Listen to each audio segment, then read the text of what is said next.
Good morning friends. હવે આપણે આગળના ભાગમાં આપણે જોયું, આપણે પહેલા તો સેલ વાળા બે યુનિટ લીધેલા. એક તો યુનિટ ઓફ લાઈફ સેલ જે આપણે ભણેલું કોષ જીવનનો એકમ, એના પછી આપણે કોષનું વિભાજન ભણ્યા. એના પછી મેં તમને કીધેલું કે આપણે વર્ગીકરણના ક્લાસિફિકેશનના 4 ચેપ્ટર ભણવાના છે. એમાંનું પહેલું આપણે સજીવ વિશ્વ જોયેલું, વર્ગીકરણ શું છે, કઈ રીતના કરવામાં આવે, બેઝિક ઇન્ટ્રોડક્શન આપણે કહીએ ક્લાસિફિકેશનનું, એ જોયું. પછી વિદ્યાર્થી મિત્રો સેકન્ડ ચેપ્ટર હતું, એમાં આપણે વર્ગીકરણની પદ્ધતિઓ ભણતા હતા. ઓકે, અને એમાંની મોસ્ટ સ્યુટેબલ આપણે વિટેકરની 5 સૃષ્ટિ 5 કિંગડમ ક્લાસિફિકેશન સિસ્ટમ આપણે ભણવાનું સ્ટાર્ટ કરેલું. ઓકે, હવે આ 5 સૃષ્ટિની વાત કરીએ તો વર્ગીકરણમાં વિટેકરની આ 5 સૃષ્ટિ વર્ગીકરણ પદ્ધતિ છે. એમાં વિટેકરે સજીવોને 5 અલગ અલગ સૃષ્ટિમાં વહેંચ્યા. એમાંની પહેલી હતી મોનેરા, બીજી હતી પ્રોટિસ્ટા, ત્રીજી હતી ફંજાઇવતી ફૂગ, પ્રોટિસ્ટા, પ્રાણી સૃષ્ટિ અને વનસ્પતિ સૃષ્ટિ. ઓકે, તો એમાંથી 3 જે સૃષ્ટિ હતી, 3 કિંગડમ કયા કયા, તો કે મોનેરા, ફંજાઈ એટલે ફૂગ અને પ્રોટિસ્ટા, એ તમે ભણી ગયા ચેપ્ટર નંબર 2 માં. ક્લિયર? હવે આપણે એ જ સિસ્ટમને, એ જ વિટેકરની 5 સૃષ્ટિ 5 કિંગડમ ક્લાસિફિકેશનને આગળ વધારવાની છે. એમાંની આપણે ચોથી જે સૃષ્ટિ હતી એ હતી કઈ? વનસ્પતિ સૃષ્ટિ. એને આપણે ભણવાની છે આખા ચેપ્ટર નંબર 3 માં. આ છે આપણું unit number 3, sorry chapter number 3, વનસ્પતિ સૃષ્ટિ એટલે કે પ્લાન્ટ કિંગડમ, જે વિટેકરની ચોથી સૃષ્ટિ હતી. અને વિટેકરની 5મી સૃષ્ટિ હતી પ્રાણી સૃષ્ટિ. ઓકે, જેને આપણે લેવાની છે આના પછીનું ચેપ્ટર, એટલે ચોથું ચેપ્ટર આખું છે આપણે પ્રાણી સૃષ્ટિ એટલે કયું? એનિમલ કિંગડમ વિશે ભણવાનું છે. ક્લિયર? તો વિટેકરની જ જે ક્લાસિફિકેશન સિસ્ટમ હતી એ જ આપણે કન્ટિન્યુ કરીએ છીએ. એના 3 ક્લાસ છે એ આપણે આગળના બીજા ચેપ્ટરમાં ભણી ગયા. ચોથી સૃષ્ટિ છે વનસ્પતિ સૃષ્ટિ, આપણે આ ચેપ્ટરમાં ભણવાની છે. અને 5મી સૃષ્ટિ છે આના પછીના ચેપ્ટરમાં, મતલબ ચોથા ચેપ્ટરમાં આપણે ભણવાની છે. ઓકે, તો આ જ વિટેકરની 5 સૃષ્ટિ વર્ગીકરણ પદ્ધતિ જ કન્ટિન્યુ થાય છે. ઓકે, તો પહેલા આપણે વનસ્પતિ સૃષ્ટિ એટલે પ્લાન્ટ કિંગડમમાં સ્ટાર્ટિંગમાં તમે જોશો એનસીઆરટીમાં, તો તમને એક ઇન્ટ્રોડક્શન આપ્યું છે મોટું, એક અડધું પેજ છે, સામેના ભાગમાં અડધું પેજ છે. ઓકે, એ ઇન્ટ્રોડક્શનમાં આપણને બહુ મહત્વની અને કેટલીક અગત્યની બાબતો આપી છે. ઓકે, તો પહેલા શું કીધું કે સ્ટાર્ટિંગમાં જ્યારે આટલું પ્રોપર વર્ગીકરણ નહોતું થયું ત્યારે તમને ખબર હોય તો બેક્ટેરિયા, ફૂગ, લીલ અને પ્રજીવો, આ બધાને એક જ કેટેગરીમાં મૂકવામાં આવતા હતા. આપણને ખબર છે કે સાયનોબેક્ટેરિયા, જે એક પ્રકારની નીલરિત લીલ જેને આપણે કહીએ છીએ, એને પણ આ જ કેટેગરીમાં મૂકવામાં આવતી, અને આ બધાનો સમાવેશ વનસ્પતિમાં કરવામાં આવતો. જોજો અત્યારે આપણને ખબર છે કે આ બધું વનસ્પતિમાં નથી આવતું. બેક્ટેરિયાના મોનેરામાં મૂક્યા છે, ફંજાઈને અલગ સૃષ્ટિ આપી દીધી છે, પ્રજીવોને અલગ સૃષ્ટિ આપી દીધી છે. ઓકે, પણ આ બધાને શરૂઆતમાં કઈ સૃષ્ટિમાં? વનસ્પતિમાં જ ઇન્ક્લુડ કરવામાં આવતા. કારણ શું? તો કે શરૂઆતમાં 2 જ સૃષ્ટિ હતી, વનસ્પતિ સૃષ્ટિ અને પ્રાણી સૃષ્ટિ. ઓકે, તો આ બધાને કેમ વનસ્પતિમાં જ મૂક્યા, પ્રાણીમાં કેમ નહીં? તો યાદ કરો, વનસ્પતિ અને પ્રાણી એ 2 સૃષ્ટિનું આપણે વર્ગીકરણ એવી રીતે કરતા કે જેને કોષ દિવાલ હોય એને આપણે મૂકતા વનસ્પતિમાં, અને જેને કોષ દિવાલ ન હોય એને આપણે મૂકતા ક્યાં? પ્રાણીમાં. તો અહીંયા તમે જોશો તો બધાને કોષ દિવાલ હોય, બેક્ટેરિયાને હોય, ફૂગને હોય, લીલને હોય, પ્રજીવને હોય, સોરી લીલને નહીં હોય. ઓકે, પ્રજીવને હશે. તો એટલા માટે આ બધાને મૂકવામાં આવતા ક્યાં? વનસ્પતિ સૃષ્ટિમાં. હા, સોરી ભૂલ થઈ ગઈ, લીલને પણ હોય, પણ ફરક એટલો છે કે લીલને હજુ વનસ્પતિ સૃષ્ટિમાં આપણે મૂકીએ છીએ. જ્યારે જેમ જેમ આપણને ખબર પડતી ગઈ કે આ બધાને વનસ્પતિથી કંઈક અલગ લક્ષણો ધરાવે છે, જેમ કે બેક્ટેરિયા આખા અલગ છે, ફૂગની પોષણ પદ્ધતિ આખી અલગ છે, પ્રજીવોની પોષણ પદ્ધતિ આખી અલગ છે, એટલા માટે ધીમે ધીમે આ બધાને અલગ અલગ સૃષ્ટિમાં મૂકવામાં આવ્યા. પણ મેં કીધું એમ શરૂઆતમાં તો આ બધાને કઈ કેટેગરીમાં? વનસ્પતિ સૃષ્ટિમાં જ મૂકવામાં આવતા હતા. હા, લીલને હજુ પણ આપણે ક્યાં મૂકીએ છીએ? વનસ્પતિ સૃષ્ટિમાં જ. જ્યારે આ બધાને આપણે અલગ અલગ સેપરેટ આખી પદ્ધતિ, એક આખી સૃષ્ટિઓ આપી દીધી છે. ક્લિયર? તો આપણે આ ચેપ્ટરમાં જે વનસ્પતિનું આગળ જતા હવે કઈ રીતના વર્ગીકરણ થાય, તમને ખબર હોય તો લીલ છે એને આપણે એકાંગીમાં, ઓકે, એકાંગીમાં મૂકીએ. એના પછી દ્વિઅંગી વનસ્પતિ આવશે, પછી ત્રિઅંગી વનસ્પતિ આવશે, એના પછી અનાવૃત બીજધારી, આવૃત બીજધારી, એમાં દ્વિદળી અને એકદળી.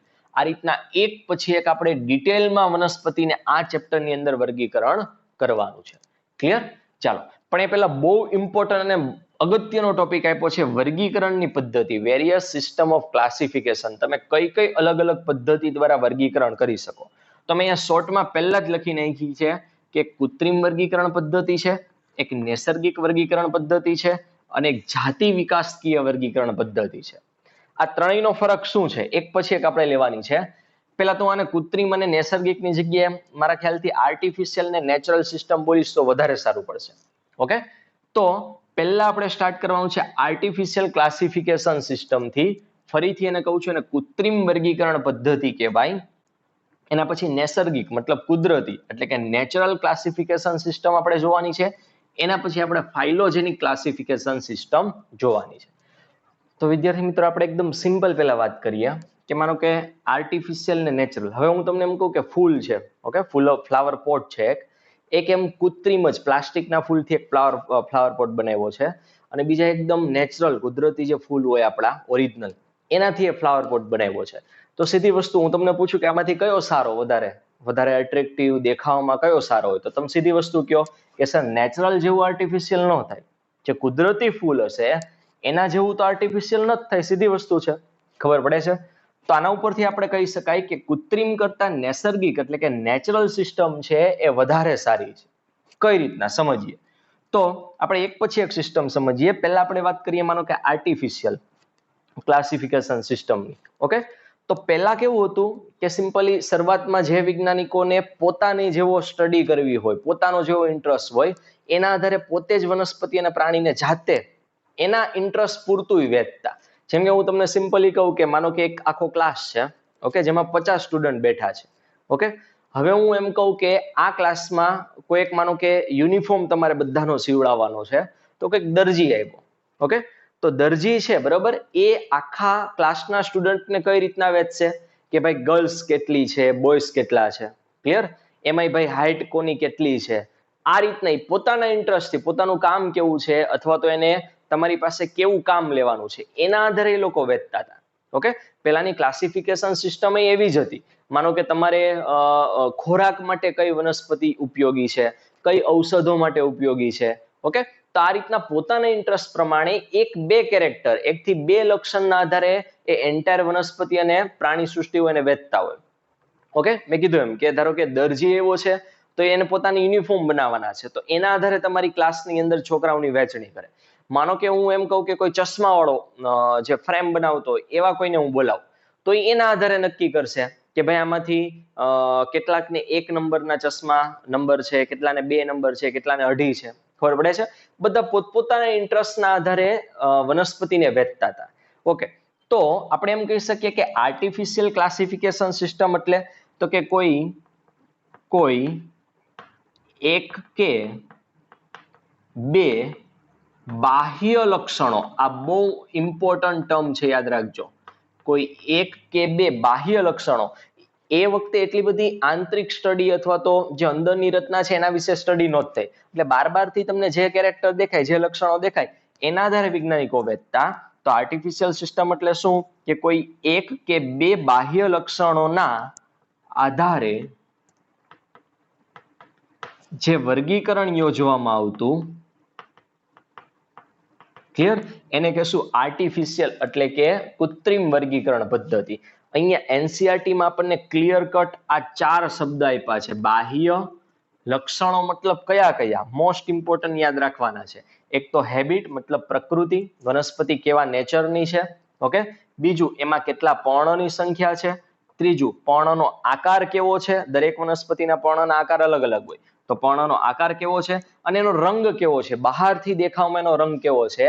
આ 4 કેરેક્ટર, આના સિવાયના પણ ઘણા બધા હોઈ શકે પણ એનસીઆરટીમાં આપણને આ બેઠા 4 લક્ષણો આપ્યા છે એટલે આ તો ફરજિયાત દરેકે યાદ રાખવાના છે. કયા?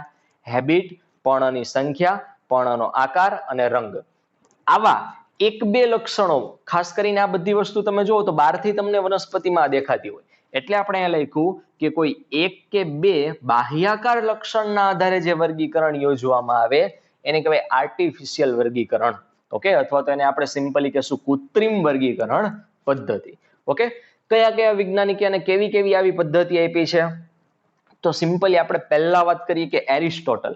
આપણે આગળના ચેપ્ટરમાં મે બી તમે ભણી ગયા હશો કે એરિસ્ટોટલ એને ફાધર ઓફ બાયોલોજી કહેવાય છે. મતલબ એ વનસ્પતિ અને પ્રાણી એમ બે ભેગું થઈને જે શાસ્ત્ર આખું બાયોલોજી બને, એન્ટાયર બાયોલોજી, એના ફાધર છે એરિસ્ટોટલ. અને આપણને ખબર છે કે એરિસ્ટોટલે પેલા પ્રાણીનું વર્ગીકરણ કરેલું. કઈ રીતના? તો કે અંદરથી જે માનો કે લોહી હોય, રુધિર, એનો રંગ જેને લાલ હોય એને કીધા એને એનેમિયા. ઓકે, જે લોકોના રુધિર લાલ રંગનું છે, ઓકે, રુધિર કેવા રંગનું છે? લાલ રંગનું, એને કીધા ઇનેમિયા. અને જેનું રુધિર એ પ્રવાહી, એકદમ ટ્રાન્સપરન્ટ, મતલબ કોઈ રંગવિહીન છે, લાલ નથી ઇન શોર્ટમાં, એને કીધા એનેમિયા. ઇનેમિયા, એનેમિયા. આવું સિમ્પલ એક લક્ષણ, રુધિરનો રંગ કેવો છે. ઓકે, હવે તમને એમ થાય કે આ બાહ્ય લક્ષણ થોડું છે, રુધિર તો અંદર હોય. પણ કોઈ વાંધો નહીં, તમે જ્યારે કોઈ ઓર્ગેનિઝમ હોય એને કટ કરો ત્યારે બહાર તો આવવાનું જ છે રુધિર, એટલે એને બાહ્ય લક્ષણ જ કહેવાય. ઓકે, તો એકાદું બાહ્ય લક્ષણને લઈને આ વર્ગીકરણ યોજવામાં આવ્યું પ્રાણીનું. જેનું રુધિર લાલ રંગનું હોય એને કીધા ઇનેમિયા, જેનું લાલ રંગનું નથી એને કીધું એનેમિયા. તો આ સિમ્પલી એક પ્રાણીનું વર્ગીકરણ કર્યું. કેવું વર્ગીકરણ કહેવાય? કૃત્રિમ વર્ગીકરણ. કેમ કે અહીંયા એક જ કેરેક્ટર, એક જ લક્ષણને ધ્યાનમાં લીધું. ઓકે, એ રીતના વનસ્પતિની અંદર પણ એરિસ્ટોટલે વર્ગીકરણ કર્યું છે. કોના આધારે? તો કે એની જે આપણે કહીએ ને ઊંચાઈ કેટલી છે એના આધારે. હર્બ્સ, હર્બ્સ મતલબ શું? છોડ. ઓકે, એક મિનિટ, સોરી. હર્બ્સ, સર્બ્સ અને ટ્રી મતલબ વૃક્ષ, ક્ષુપ અને છોડ. તો હર્બ્સને છોડ કીધા, આને ક્ષુપ કહેવાય, જે છોડથી થોડુંક ઉપરનું હોય પણ વૃક્ષથી કેવું? નાનું. અને ટ્રી એટલે એને શું કહેવાય? વૃક્ષ. ક્લિયર? તો વનસ્પતિને એની ઊંચાઈ, એક જ લક્ષણ અગેન અહીંયા પણ એને ધ્યાનમાં લીધું કે ઊંચાઈ કેટલી છે એના આધારે એને વનસ્પતિને પણ 3 કેટેગરીમાં વહેંચી, છોડ, ક્ષુપ અને વૃક્ષમાં. ક્લિયર? આ કોણે વર્ગીકરણ આપેલું છે? એરિસ્ટોટલે. એક કે બે લક્ષણને ધ્યાનમાં લીધા છે એટલા માટે એને કહેવાય આર્ટિફિશિયલ વર્ગીકરણ. ઓકે, એના પછી થિયોફેસ્ટર, ફાધર ઓફ બોટની, વનસ્પતિ શાસ્ત્રના પિતા, યાદ કરજો અથવા તો યાદ રાખજો કે થિયોફેસ્ટર્સ એણે પણ વનસ્પતિને એની ઊંચાઈના આધારે, પણ આના કરતા થોડુંક એને એડવાન્સ લીધું કે એણે એમ કીધું કે સબ્સ અને ટ્રી એની વચ્ચેની એક વનસ્પતિની પણ ઊંચાઈ છે એને અંડર સબ્સની અંદર લીધા. એટલે થિયોફેસ્ટર્સે વનસ્પતિને 4 બાબતમાં, 4 કેટેગરીમાં વહેંચી: હર્બ્સ, સબ્સ, અંડર સબ્સ અને ટ્રી. ક્લિયર? તો આ પણ ક્લાસિફિકેશન કહી શકાય. આપણે કહી શકીએ એક લક્ષણના આધારે કર્યું એટલે એને પણ કયું કહેવાય? કૃત્રિમ અથવા તો આર્ટિફિશિયલ ક્લાસિફિકેશન. પણ અહીંયા તમે મિત્રો જોશો કે એરિસ્ટોટલ દ્વારા કરવામાં આવેલું આ વર્ગીકરણ બંને, અથવા તો થિયોફેસ્ટર દ્વારા કરવામાં આવેલું વર્ગીકરણ, એમાં એને વાનસ્પતિક લક્ષણોને ધ્યાનમાં લીધા. આ ઇમ્પોર્ટન્ટ છે, ખાસ યાદ રાખજો. કયા લક્ષણોને ધ્યાનમાં લીધા? વાનસ્પતિક લક્ષણો. જે વનસ્પતિના બહારથી જે લક્ષણો હોય એને કહેવાય વાનસ્પતિક લક્ષણો. એ ઉપરાંત વનસ્પતિને લિંગી લક્ષણો પણ હોય. કયા લક્ષણો? લિંગી લક્ષણો. લિંગી લક્ષણો મતલબ જે પ્રજનન સાથે સંકળાયેલા અંગો હોય એને લઈને કોઈ જો વર્ગીકરણ યોજવામાં આવે તો આ લક્ષણોને કહેવાય લિંગી લક્ષણો. તો સૌથી પહેલા કેરોલસ લિનિયસ અથવા તો કાર્લ વોન લિનિયસ, જે પણ તમે કહો, બાયનોમિયલ નોમેનક્લેચર પદ્ધતિ આપી, દ્વિનામી નામકરણ પદ્ધતિ. આપણે એને વર્ગીકરણ વિદ્યાના પિતા પણ કીધા, ફાધર ઓફ ટેક્સોનોમી. ઓકે, એ છે કેરોલસ લિનિયસ. એને સૌથી પહેલા સેક્સ્યુઅલ ક્લાસિફિકેશન, મતલબ તો કે લિંગી લક્ષણો જે વનસ્પતિના નોર્મલી હોય, એનું મૂળ લ્યો, પ્રકાંડ લ્યો, ઓકે, એ રીતના પર્ણ લ્યો, આવા લક્ષણના આધારે આપવામાં આવે એને કહેવાય એનું વાનસ્પતિક લક્ષણ. પણ જ્યારે પુષ્પ જેવો કોઈ ભાગ, જે પ્રજનન એકમ કહેવાય છે, જેના દ્વારા વનસ્પતિ પ્રજનન કરે છે, એવા લક્ષણને ધ્યાનમાં લઈને ક્લાસિફિકેશન યોજવામાં આવ્યું. એને કીધું લિંગી લક્ષણો દ્વારા ક્લાસિફિકેશન યોજ્યું. કોણે? સૌથી પહેલા કેરોલસ લિનિયસે. એને પૂછાય તમને અલગથી કે ફર્સ્ટ સેક્સ્યુઅલ કેરેક્ટર મતલબ લિંગી લક્ષણોને ધ્યાનમાં લઈને કોણે વર્ગીકરણ યોજ્યું? તો આન્સર આવશે કેરોલસ લિનિયસ. એણે શું કર્યું?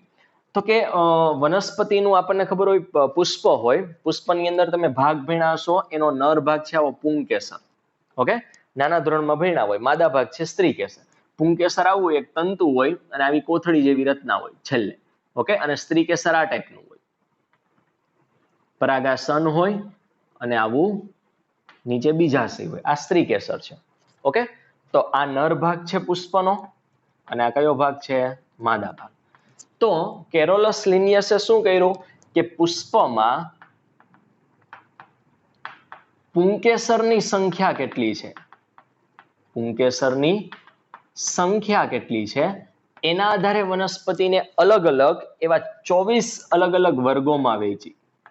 કેટલા વર્ગમાં વહેંચી? 24. આ મોસ્ટ ઇમ્પોર્ટન્ટ છે, યાદ રાખજો. સૌથી પહેલા સેક્સ્યુઅલ કેરેક્ટર મતલબ લિંગી લક્ષણને ધ્યાનમાં લઈ અને કેરોલસ લિનિયસે વર્ગીકરણ યોજ્યું વનસ્પતિનું. પુષ્પમાં કેટલા નંબર ઓફ પુંકેસર છે, કેટલી સંખ્યામાં છે એના આધારે એને અલગ અલગ 24 કેટેગરીમાં વનસ્પતિને શું કરી? વહેંચી. ક્લિયર? ઓકે. અને એને સિમ્પલી એક પુંકેસર હોય તો એક પુંકેસરીય, બે હોય તો દ્વિપુંકેસરીય, ત્રણ હોય તો ત્રિપુંકેસરીય, એ રીતના 24 અલગ અલગ કેટેગરીમાં વનસ્પતિને સૌથી પહેલા કેરોલસ લિનિયસ નામના વૈજ્ઞાનિકે વહેંચી. તો આ કેટલાક વૈજ્ઞાનિકોનો ફાળો હતો કે કયા કયા વૈજ્ઞાનિકે કૃત્રિમ વર્ગીકરણ પદ્ધતિ આપણને આપી. ઓકે.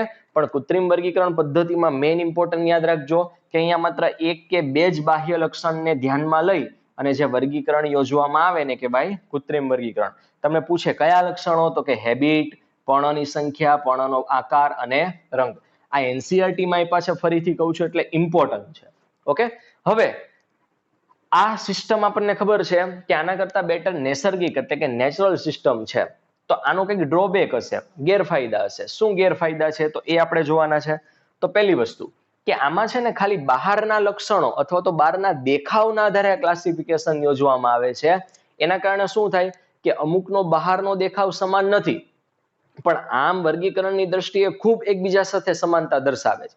છતાં પણ ખાલી બહારનો દેખાવ સમાન ન હોવાના કારણે એને દૂર દૂરના ક્લાસમાં વહેંચવામાં આવે છે. ક્લિયર? તો અહીંયા આપણે કહી શકીએ કે આમ વર્ગીકરણની બાબતે સમાનતા ધરાવતી વનસ્પતિને દૂર દૂરના એટલે એકબીજાથી ઘણા અલગ અલગ ક્લાસ હોય એવા અલગ અલગ વર્ગમાં વહેંચવામાં આવે છે. ઓકે. જોકે હકીકતમાં આ બાબત સાચી ન કહેવાય. હવે જે વનસ્પતિને ઘણા બધા લક્ષણો સમાન છે, ઓકે, તો એને નજીકના ક્લાસમાં એક જ ક્લાસમાં મૂકવી જોઈએ. પણ માનો કે એનો ખાલી બાહ્યાકાર દેખાવ અલગ છે તો એના આધારે એને ખાલી અલગ અલગ ક્લાસમાં મૂકવી એ યોગ્ય બાબત કહી શકાય નહીં. તો આ પહેલો ડ્રોબેક છે કે જેને લક્ષણોમાં ઘણી બધી સમાનતા છે પણ ખાલી ફરક એટલો છે કે એના બાહ્યાકાર આકાર કે લક્ષણ સમાન નથી, તો એને બાહ્યાકાર લક્ષણના આધારે ક્લાસિફિકેશન યોજવામાં આવે છે. એટલા માટે એને ખૂબ અલગ અલગ દૂરના ક્લાસમાં મૂકી, પણ આ બાબત યોગ્ય કહી શકાય નહીં. બીજી એક બહુ ઇમ્પોર્ટન્ટ અને આ સૌથી ઇમ્પોર્ટન્ટ આ થિયરીનો પોઈન્ટ છે, યાદ રાખજો ખાસ, કે અહીંયા આ પ્રકારની ક્લાસિફિકેશન સિસ્ટમ હતી, આર્ટિફિશિયલ ક્લાસિફિકેશન સિસ્ટમ, એમાં વાનસ્પતિક લક્ષણો અને લિંગી લક્ષણો એટલે સેક્સ્યુઅલ કેરેક્ટર, આ બેને ઇક્વલ વેઇટેજ આપવામાં આવ્યું, એને સમાન મહત્વ આપવામાં આવ્યું.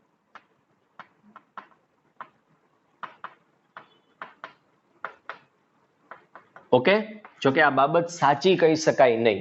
ઓકે. અહીંયા શું કીધું, એને વાનસ્પતિક લક્ષણ હોય કે લિંગી લક્ષણ હોય. જેમ કે વાનસ્પતિક લક્ષણ એટલે આવા બધા, એની ઊંચાઈ છે, પર્ણની સંખ્યા છે, આ બધા વાનસ્પતિક કહેવાય. જ્યારે તમે પુષ્પનું કોઈ લક્ષણ, જેમ કે લિનિયસે શું કર્યું, પુષ્પમાં પુંકેસરની સંખ્યાના આધારે વહેંચ્યા, તો આને વાનસ્પતિક લક્ષણ કહેવાય. તો આવા લક્ષણ અને વાનસ્પતિક લક્ષણ ને લિંગી લક્ષણ એને ઇક્વલ વેઇટેજ આપવામાં આવ્યું. જોકે આ ક્યારેય પોસિબલ ન બની શકે, કેમ કે વાનસ્પતિક લક્ષણ કરતા ચડિયાતા લક્ષણો કયા કહેવાય, લિંગી લક્ષણ. ઓકે. હવે હું તમને એક ઉદાહરણ આપું સિમ્પલી. માનો કે તમારે કોઈ એક વ્યક્તિ છે ને કોઈ એડ્રેસ આપવું છે, ઓકે, કે ભાઈ ફલાણા ભાઈનું ઘર અહીંયા છે. હવે તમે એને એવું એડ્રેસ આપશો કે ભાઈ એ ઘર હશે ને, તમે સીધા મારા રીતના આયલા જાજો, બરાબર, ત્યાં ઘરની સામે એક ગાય ઊભી હશે. એ ગાય છે ને એની એક્ઝેક્ટ બાજુનું મકાન છે એ આ ભાઈનું છે. ઓકે. તમે આવું એડ્રેસ આપો, અથવા તો એવું આપો કે ભાઈ તમે આ રીતના સીધા ચાલ્યા જાજો, ત્યાં એક મોટું ધારો કે વડનું ઝાડ હશે, એ ઝાડની બાજુનું મકાન છે એ આ ભાઈનું છે. ઓકે. હવે સીધી વસ્તુ, સર આપણે ઝાડ હોય એની બાજુનું મકાન છે એ બેટર એડ્રેસ કહેવાય. કોની કમ્પેરમાં? કે અહીંયા ગાય ઊભી છે એની બાજુમાં ઘર છે. આવું આપણે ન આપતા હોય. કારણ એનું શું? તો અહીંયા સેમ બે વસ્તુ છે, એક વાનસ્પતિક લક્ષણો છે ને એક લિંગી લક્ષણો છે. હવે શું થાય કે માનો કે વાતાવરણમાં ચેન્જ આવ્યો, પર્યાવરણમાં બદલાવ આવ્યો, માનો કે એ ગાય ત્યાં ઊભી હતી અને વૃક્ષે હતું, બે છે. ઓકે, હવે ધારો કે અચાનક વરસાદ પડવા લાગ્યો, તો સીધી વસ્તુ છે આપણને કે ગાય છે ત્યાંથી શું થાય, ખસી જાય અને ક્યાંક બીજી જગ્યાએ જતી રહે. ઓકે, હવે આવા કેસમાં આપણે એમ કીધું કે ભાઈ ગાયની બાજુનું મકાન છે ફલાણા ભાઈનું છે, તો આપણું એડ્રેસ ખોટું પડે. ઓકે, તો બેટર છે કે આપણે ઝાડ કે જ્યાં ત્યાંથી હટવાનું નથી, ઓકે, એવું તમે એડ્રેસ આપો, અથવા તો એના કરતા પણ કંઈક બીજું જે સ્ટ્રોંગ એડ્રેસ હોય, બરોબર, કે ભાઈ એક્ઝેક્ટલી તમે ત્યાં જાશો એટલે આ રીતના વળાંક આવશે. ઓકે, એ વળાંક ઉપરનું મકાન છે આ ભાઈનું છે, તો તમે એને એક્ઝેક્ટ એડ્રેસ આપી શકો.